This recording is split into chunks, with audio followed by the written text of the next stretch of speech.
YouTube, Steve here. In this video I'm going to show you how to build a 4-channel high pass filter. Basically, high pass filter is used to cut off the lower frequency.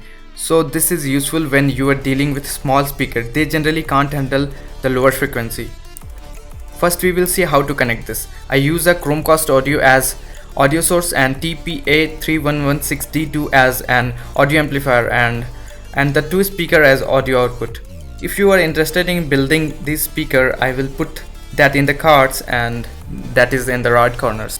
And I use a 12-volt battery to power this up.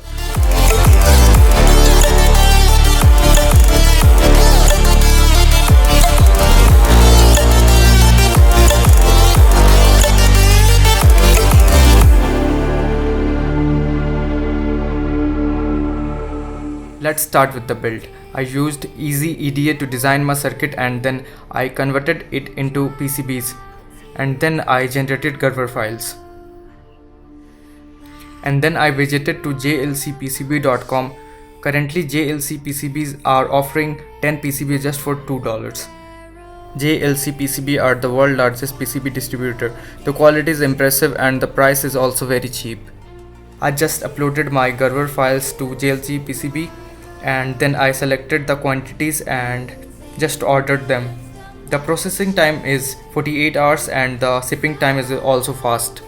And then I visited to lcsc.com to order my components, and I did combined shipping with JLC PCB.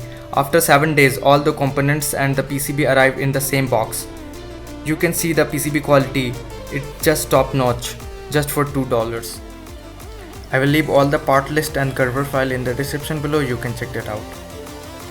I gathered all the components and soldered the IC first, and then I soldered the resistance and then capacitors. After 10 minutes of soldering, the PCB is completed.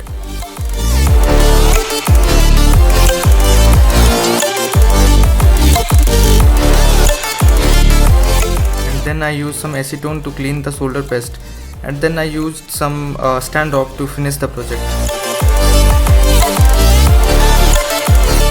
That's all for today guys. Hope you like this video. Please like, comment and subscribe, and stay tuned for next video.